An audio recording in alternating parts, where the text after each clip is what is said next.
These are innovative and resourceful, and so are we. They never stop thinking about new ways to harm our country and our people, and neither do we. I think they misestimated the will and determination of the commander-in-chief, too. My party wrote off the African-American vote, and many African-Americans wrote off the Republican Party. I heard somebody say, where's Mandela? Well, Mandela's dead because Saddam Hussein killed all the Mandelas.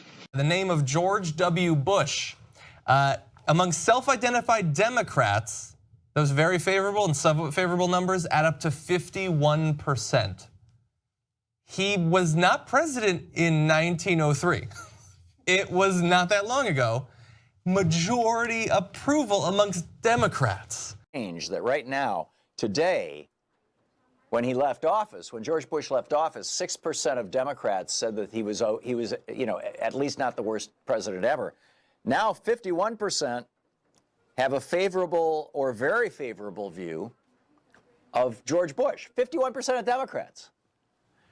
And I want to say, you're forgetting what this guy did.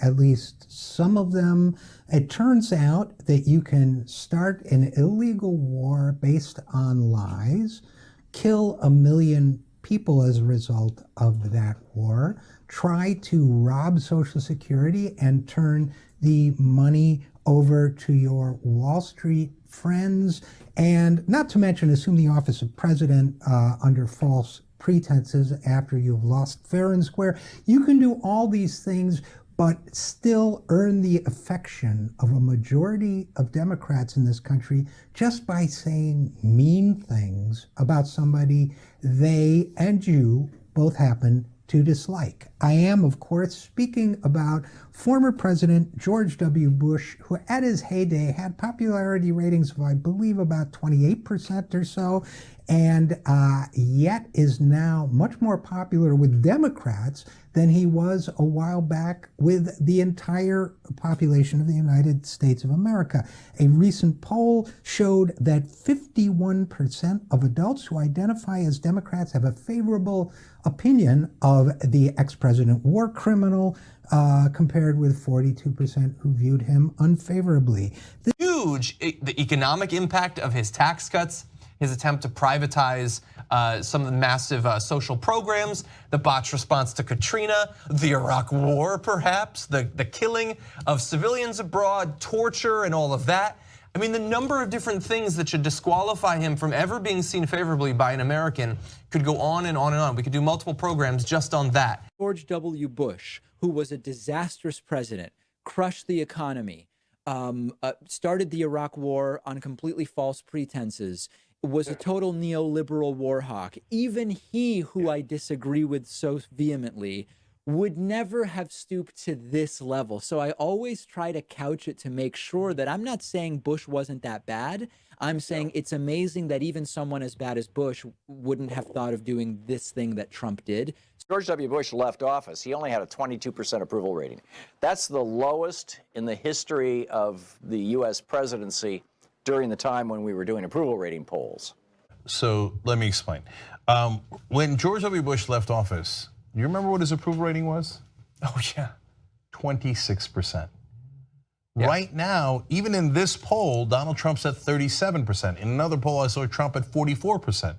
So Bush was far more unpopular than Trump is today. So we have forgotten that the country universally despised George W. Bush by the time he left office. Yeah.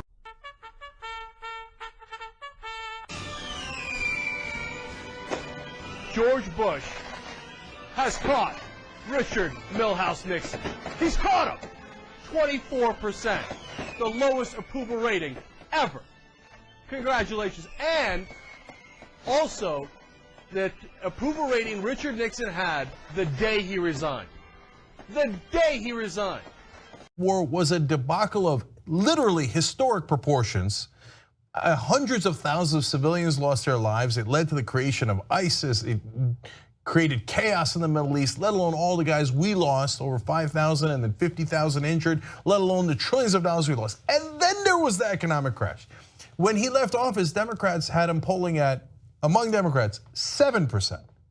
And it has jumped from 7% to, as John pointed out, 51% now. So yes, you forget sometimes, right? And he comes out and does a nice speech, which I gave him credit for, against Donald Trump, and warning about, the creeping nationalism and warning about white supremacy. Okay, great, wonderful, I'll take it. But it doesn't, it's just real quick, John, but it doesn't wipe away the hundreds of thousands of dead civilians and the 8 million jobs we lost in that economic crash. It doesn't take those away at all. That's right. We went to Iraq based on false premises, whether he lied about it or not. There were no weapons of mass destruction. That war was just wrong. And what happened in that war? 4,427 United States troops killed, but that wasn't an all-time low. There were 66,000 civilians killed, at least Iraqi civilians, but that wasn't an all-time low. There was 1,836 people killed in Hurricane Katrina, but that wasn't an all-time low. And by the way, there was 8 million jobs lost because of the recession he created, the Great Recession, but that wasn't an all-time low. And by the way, also, there was a little thing called 9/11 on Bush's watch, and that wasn't an all-time low. But Kanye dissed you, and that was your all-time low? Well, oh no, Kanye doesn't like you. Did your feelings get hurt, George? Bush started a war against Iraq, a country that did not attack us. Bush lied and implied that Iraq was behind 9/11, to the point that about a little more than half of all Republicans actually, at the time of the invasion of Iraq, believed that Saddam Hussein was behind 9/11. He then, when it was proven that Saddam Hussein had nothing to do with Iraq, although that story still stuck for the poor, pathetic viewers of Fox so-called news and listeners of right-wing hate radio, who still believe it in many cases, Bush then went to lie number 2, which is, oh, well, maybe they didn't attack us. Maybe Saddam Hussein and Iraq didn't attack us on 9/11, but they're planning to because they've got weapons of mass destruction. This in the face of Scott Ritter and Hans Blix, the 2 UN weapons inspectors spending 3 or 4 years crisscrossing Iraq, looking in every nook and cranny, even under the bed in Saddam's palace, and they found nothing. There was nothing. There was evidence of a weapons of mass destruction program back in the late 80s when as I recall, when Iraq and Iran were having a hot war, and we were supporting both sides, by the way. We were supplying chemical weapons of mass destruction to Iraq to use against Iranians, and we were providing Iran with satellite maps showing where the Iraqi troops were.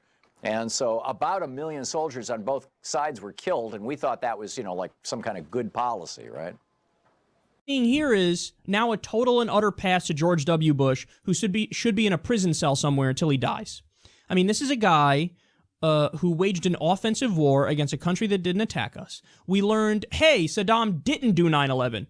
And we didn't, first of all, second you learned that, oh, that was the justification for the war, now we got to go home. He didn't do 9/11, so we got to go home. What are you talking about? The whole purpose for the war just crumbled. But what did they do? They moved the goalpost. Oh, no, it's okay, now the standard is he has weapons of mass destruction. Okay, wait, what? So are you afraid he's going to use them against us? Not necessarily, he just has them. Okay, but he's still not a direct threat against us right now? Not necessarily, but he's got weapons of mass destruction. Okay, that's not a reason to go in there and start an offensive war against a country. But nonetheless, they're still in there, and they were doing their thing. And then when we found out that was bullshit, they moved the goalposts again. They just keep moving the goalposts. Finally, the final argument was he's just a bad guy. And then if you dared to say, hey, maybe we shouldn't do the war, they straw man you and say, I guess you like Saddam and you're in favor of everything he's ever done. Wait, what? No, I'm just saying, just because he's a bad guy, that's not the standard to go in there and topple a government, a sovereign government. That's like, I mean, George Bush was a bad guy. Do other countries have a right to do regime change against us? Trump's a bad guy. Do other countries, should Iran do regime change against us? And say, that's the same standard you guys used. He's a rogue actor. He just killed 30 civilians in Yemen, including an 8-year-old girl. That's a rogue state. It's a terror state. We got to get rid of him. No, man, no. So stop with the rehabilitation. There's no such thing as woke George Bush. Okay, what's the next move? Now they're going to allow on Dick Cheney and have Dick Cheney lecture us and lecture the Trump administration about what is moral. I don't want to hear anything from Dick Cheney about what's moral. I don't want to hear anything from George W. Bush, who had a compliant media in the lead up to the Iraq War. I don't want to hear Dick about, oh yeah, we need a free press, because the free press towed the line for you completely when we needed them most. When it was your massive deregulatory agenda, they weren't there to fight back against you. When it was your tax cuts for the rich, they weren't there to fight back against you. When it was for your unnecessary war in Iraq, they weren't there to fight back against you. So it's easy to say that. I'm bit of praise. George W. Bush was a dangerous, unhinged president. He is responsible for the deaths of tens of thousands of American troops overseas. He is responsible for the deaths of hundreds of thousands of Iraqi civilians. He is a war criminal who authorized the use of illegal forms of torture, both overseas and at Guantanamo Bay. There is nothing that this man says or does that deserves any praise. He should be sitting in a prison right now, along with the other members of his administration who authorized torture and who lied us into a war that cost us thousands upon thousands upon thousands of American lives. He weakened the United States all over the world, the image that they hold of the United States. He squandered all of the goodwill that we received after the September 11th, 2001 terrorist attacks. He did that by launching a war against somebody who didn't even attack us. A war of revenge for his father and a war for oil. Furthermore, for somebody who doesn't like the racism, he is the one who helped to put the anti-Muslim mentality into millions of Americans. Most of us didn't really care one way or another before George W. Bush came along. But then he got up on his podium, he made speeches, he went around the country telling us how evil Islam is, that they're a bunch of terrorists and they hate us because of our freedom. It's a war on Christianity, we were told. And they were the enemies because they looked different and they worshiped in a different way. In the midst of all this war, that the Bush family actually makes money on war. Remember the Carlyle Group, giant investment company that invested in the military-industrial complex? Well, just by coincidence, the head of the Carlyle Group for a while was George Bush Sr., George Bush Jr., an investor. And then you've got Bush's deregulations to the financial market, which arguably led right straight to the collapse of 2008. Bush called himself a born-again Christian, so he said, a quote from George W. Bush, "God told me to end the tyranny in Iraq." We got faith-based everything, right? Shoveling money to Jerry Falwell and company. Fighting same-sex marriage. George W. Bush wanted a constitutional ban. He wanted it written into the U.S. Constitution that gay people are second-class citizens and are not entitled to marry, gays and lesbians. Just said no. He cranked the war on drugs massively. He took $1.2 billion and poured it into the war on drugs to imprison more people of color. And he famously said gun control has nothing to do with crime control. I mean, this was the most conspicuous presidential failure in American history, perhaps, certainly in modern history, the disastrous wars in the Middle East, and of course, the complete collapse of the economy after a couple decades of deregulation. Who wouldn't want to distance themselves from that?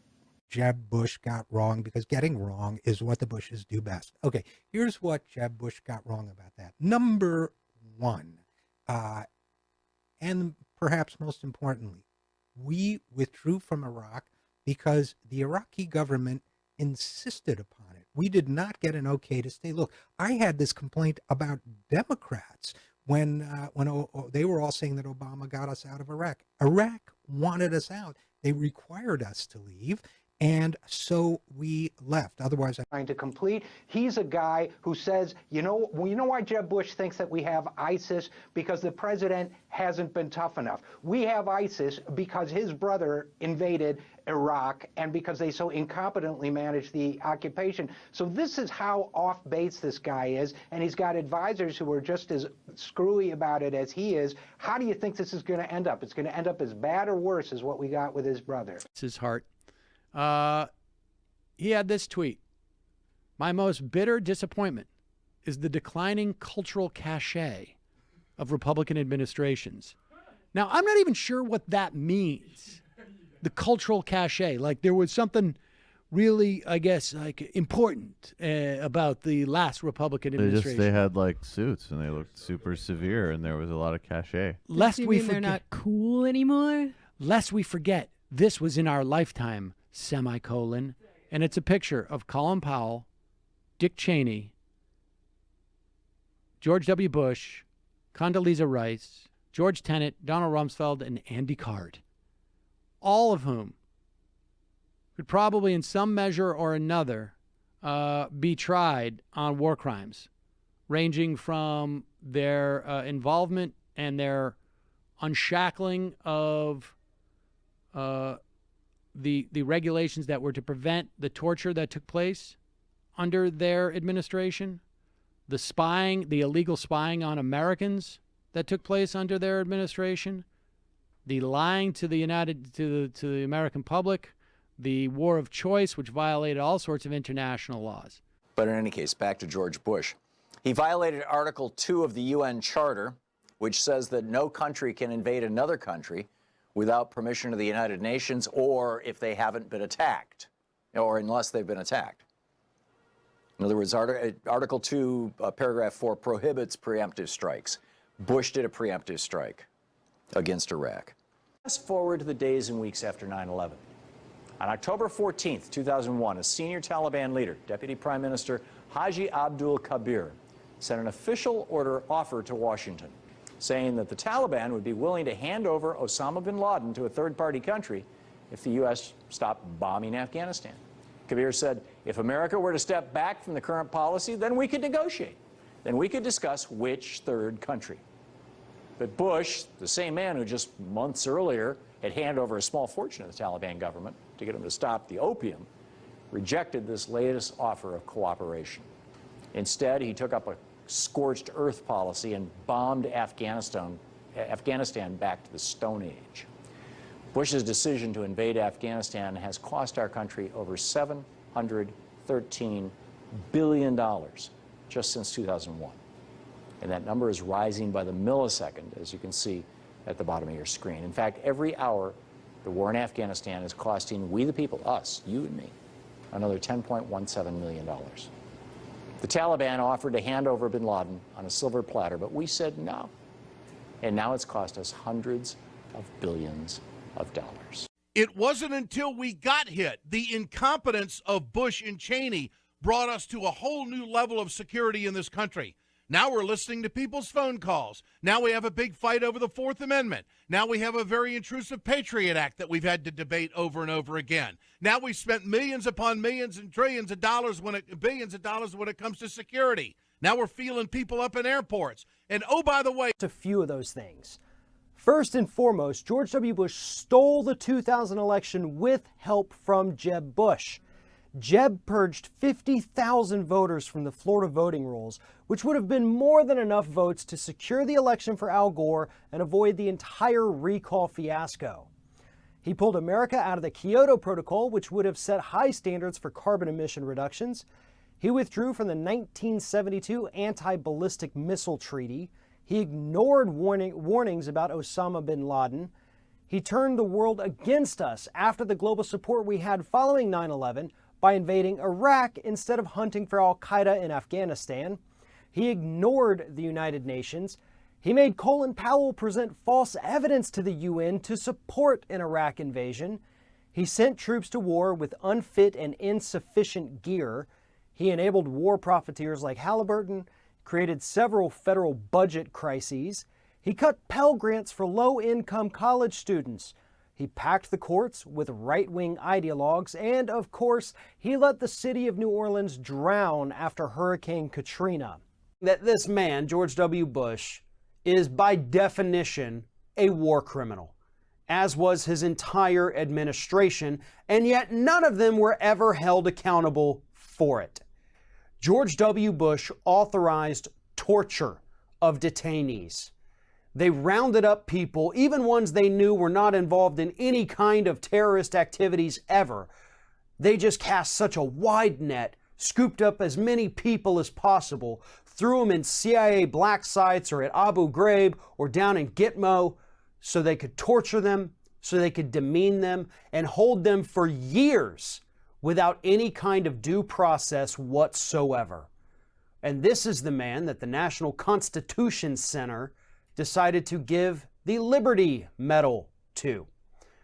George created what he called the doctrine of preemption, writing that Bush can act against anyone, a group, an individual, quote, even if it was, or I should say, even if it would be, quote, difficult to establish that they have been or may be implicated in attacks. In other words, even if you don't have anything to do with terrorism, we can go after you without respecting the Constitution or the rule of law. To make sure that they got the answer they wanted, Donald Rumsfeld, another war criminal, set up his own intelligence unit to look for Iraqi links to terrorism that didn't exist. That was in October of 2001. Then began the illegal renderings, kidnappings of people and rendering them to other countries, and our Constitution was on the downswing. Look, that isn't even the most startling part of the book. In the book, he also admits to a war crime. He said when they asked him, hey, should we waterboard Khalid Sheikh Mohammed? He admits it. In the book, he says, I told them, damn right. Go ahead and torture him, basically. Now, the quote right there is damn right, and it refers to waterboarding, okay? Now, is waterboarding really a war crime? Well, it's against the Geneva Conventions, which is international law, which we sign, and when we sign it, it becomes supreme law of the land here in the United States of America. But that's not just theoretical. We've prosecuted people for waterboarding before. I'm going to get to that in a second. But let's see what the generals think. One of our top generals is going to talk to Carl Levin here while Bush was still president, mind you. Here's his testimony. General, do you believe that waterboarding is consistent with Common Article 3 of the Geneva Conventions?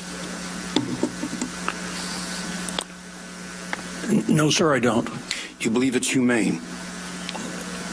No, sir, I think it would go beyond that bound.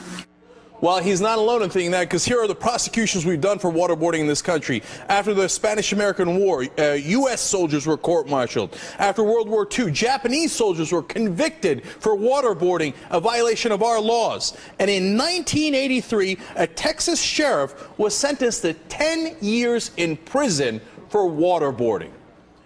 Now, it seems to me we've got a confession here of a war crime and a clear violation of international and United States law. President George W. Bush should go to jail for at least 10 years. Will that happen? Not with an administration that only wants to look forward and never backward to crimes that were actually committed. It's Article 8 of the International Criminal Court statutes and the Geneva Conventions, which are called war crimes. This is what we hung Nazis for after World War II, for torturing people. Bush actually, he didn't just torture people, you know, like in Turkey and in black sites in Iraq and you know, other countries. He didn't just torture people there. He brought them here. He built a torture factory in Guantanamo. Now Trump says he wants to keep it open. So, you know, I mean, this might be a tie, I don't know. But Bush built this torture factory in Guantanamo after torturing people in Iraq. When the pictures got out, it destroyed our reputation around the world. And Republicans continue, in many cases, to defend him on this, which is bizarre. Even David Petraeus, the general who was running our operations in Iraq and Afghanistan, admitted that the U.S. committed war crimes and violated international law. He admitted it. Torture. And then Bush said, oh, no, we never tortured anybody. He lied. He lied to you and me, George W. Bush. Lawrence Wilkerson, who was, you know, Colin Powell's number 2. He was the chief of staff to Colin Powell. Came right out and said most of the detainees in Guantanamo Bay, at Guantanamo Bay, were innocent. That didn't matter to George W. Bush. He wanted, you know, he just wanted to destroy some lives to jack up his popularity with the Republicans. ISIS, as the group that calls itself the Islamic State, they emerged explicitly around 2004, 2005, largely in Iraq, after the George W. Bush administration went in And keep in mind, there was not one single Al-Qaeda person in Iraq when we invaded Iraq.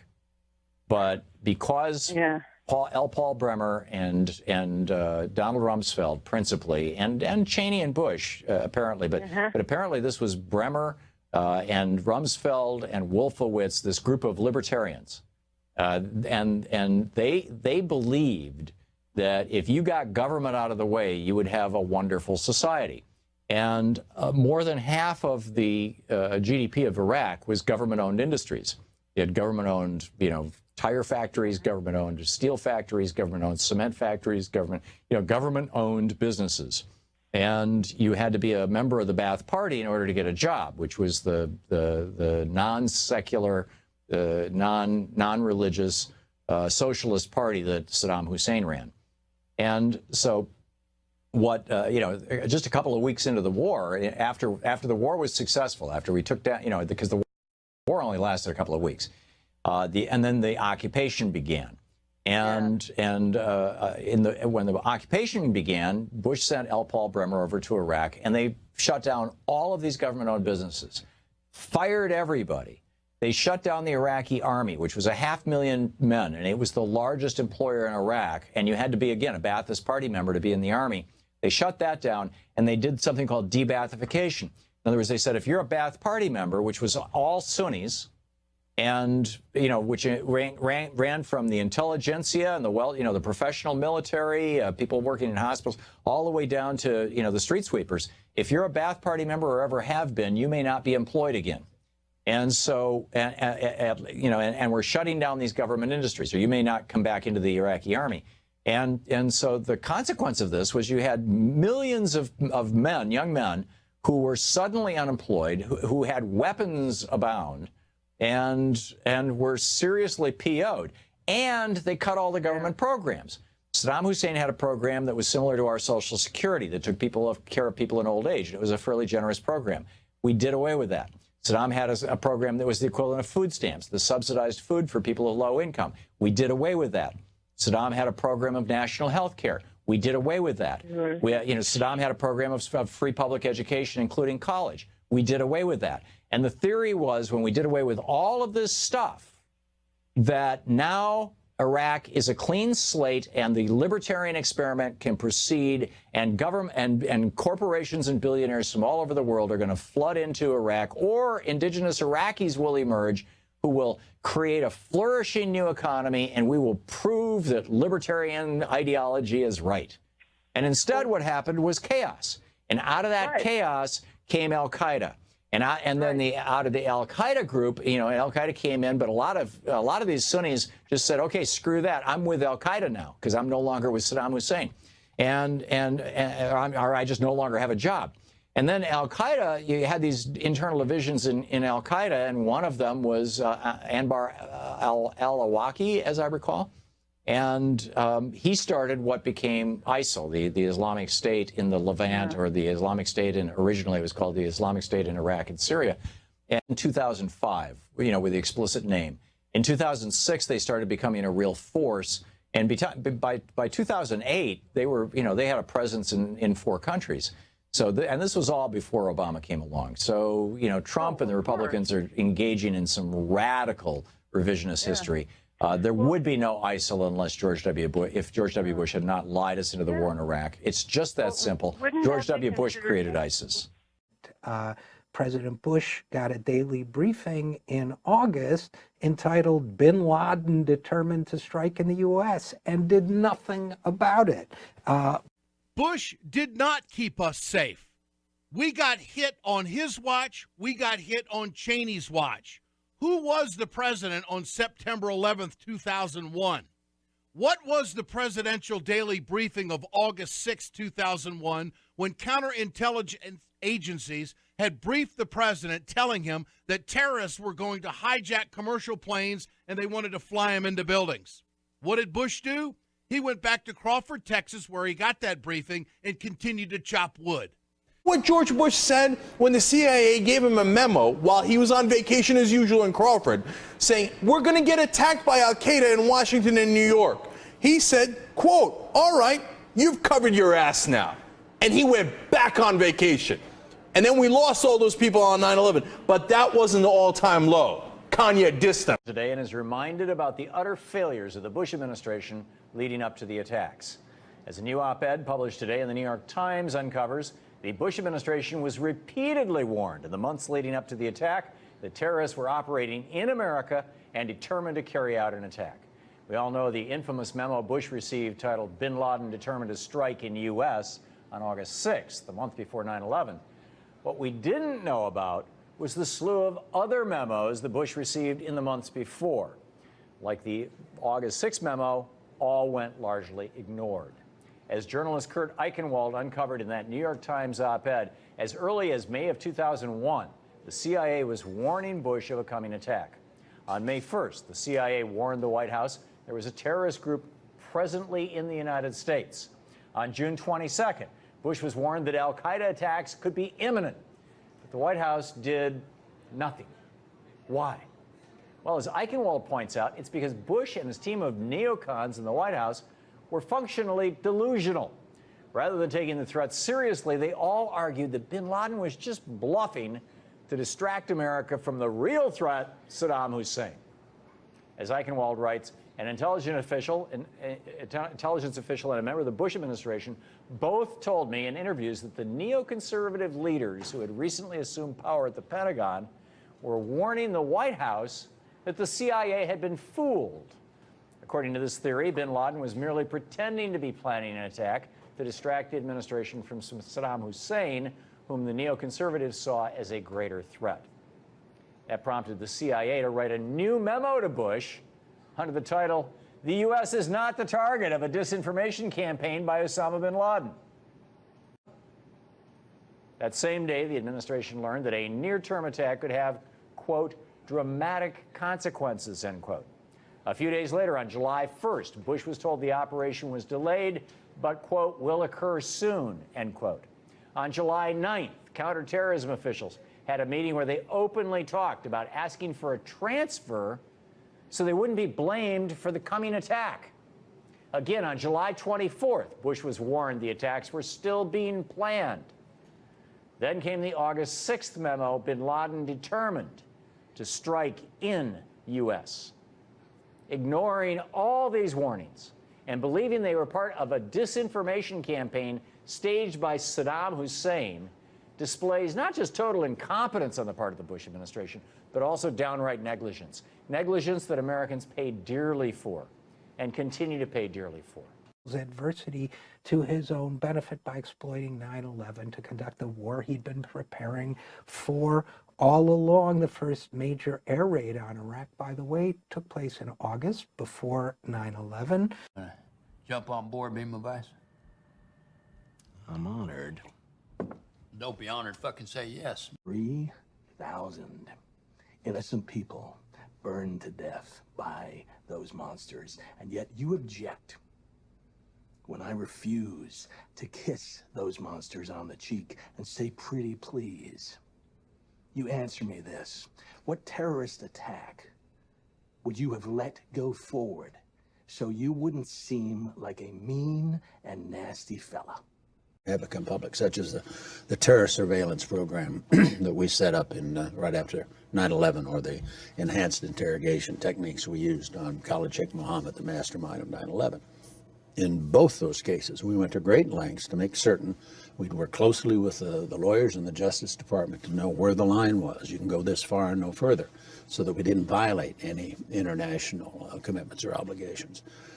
So when people say torture, that may be their opinion, but with respect to the attorneys and the lawyers that are charged with reviewing what we do, it was not torture. I don't believe it was torture. There are trade propaganda value for lives. But can't right thing to do. We looked at it very carefully. I was a chief advocate of it, helped get it all set up and established. I believe deeply in what we did. I think it was the right thing to do. I was prepared, and we did. We got the authorization from the president and authorization from the Justice Department to go forward to the program. It worked. It worked now for 13 years. We've avoided another mass casualty attack against the United States. We did capture bin Laden. We did capture an awful lot of the senior guys of al-Qaeda who were responsible for that attack on 9/11. I'd do it again in a minute. Cheney and Bush, everything that we've learned from this new torture report confirms everything that we've believed for the last 13 years. We know now that Bush knew about it, that he authorized it. Karl Rove admits that. Dick Cheney admits that they knew what was happening. Yes, they sought approval from the Justice Department, but just because you do that does not make it legal. Which brings us to another Justice Department, the Obama Justice Department. Back when they took office in 2009, one of the first things that they announced was that they were going to look forward, not backward, meaning that they were going to go ahead and give all of these criminals from the Bush administration a free pass on all this torture and the NSA spying issues. But now, with all of this evidence, for the Justice Department to once again last week tell us that they are not going to pursue any prosecutions sends a horrible message to the rest of the world. But what if George W. Bush had taken up that offer from the Taliban and had sweetened the deal like he did with the opium, the deal to get bin Laden? What if he did something similar to what he'd done just months before and offered the Taliban cash if they promised to cut down on terrorism, clear out al-Qaeda, and change their presence in that nation? We could have given the Taliban as much as $2 billion, enough to double the nation's GDP, make everybody in the country twice as wealthy. It still would have only been a drop in the bucket compared to what we've spent on the war in Afghanistan. And if we had done that, we would have saved ourselves enough money to provide a free public college education to every single eligible student in America. As The Atlantic points out, according to Department of Education data, public colleges across America collected $62.6 billion in tuition from undergraduates in 2012. That means that the federal government would have only had to spend $62 billion to help make public college tuition free for every student in America in 2012. That's less than 11% of what we spent on the war in Afghanistan. The bottom line here is that George W. Bush had a chance to get America's priorities right, and he failed. And we're 13 years into America's longest war. Fortunately, he's not in Washington anymore, which means there's no more excuses to continue the outrageous levels of spending that we're seeing in Afghanistan today. During this daily take alone, we have spent roughly $847,500 in Afghanistan. So now, instead of spending trillions of dollars on prolonging the Bush legacy of unjust wars, we should be spending those trillions on the things that will make America great again.